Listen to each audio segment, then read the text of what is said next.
আপনি কি জানেন আমরা প্রথম যখন উত্তেজনার ঠেলায় ফেসবুক আইডি খুলে ফটো আপলোড দেই সেই ফটোগুলোর কমেন্টগুলো কীরকম ছিল? যদি জানতে চান তাহলে অবশ্যই সম্পূর্ণ ভিডিওটি দেখবেন আর ভালো লাগলে আপনার বন্ধুদের শেয়ার করে দিবেন। বেইমানি করা শিখি নাই, সাপোর্ট নেবেন, সাপোর্ট দিবেন, পাশে থাকলে পাশে পাবেন ইনশাল্লাহ। নিউ পোস্ট, সাপোর্ট চাই, প্রোফাইলটা ঘুরে আসার দাওয়াত রইল, পাশে থাকলে পাশে পাবেন 100% ব্যাক টু ব্যাক। ছবি তো নয়, যেন একটি সুন্দর তাজা গোলাপ ফুল।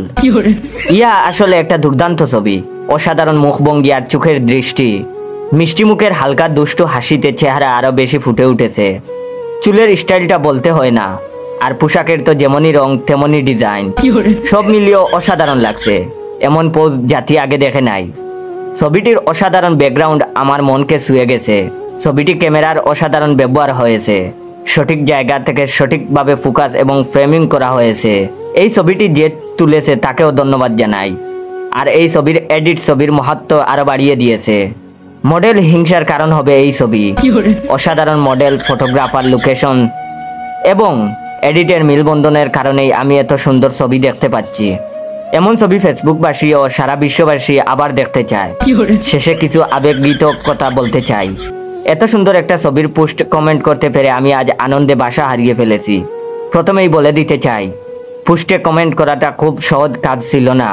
আমার চারপাশের প্রত্যেক মানুষ মাথার ঘাম পায়ে ফেলে আমাকে সাহায্য করেছেন এ পোস্টে কমেন্ট করতে। এজন্য আমি সবার আগে ধন্যবাদ দিতে চাই স্যার মার্ক জুকারবার্গকে।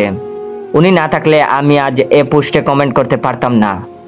আমি ধন্যবাদ দেব আমার দাদাকে, যার জন্ম নেন।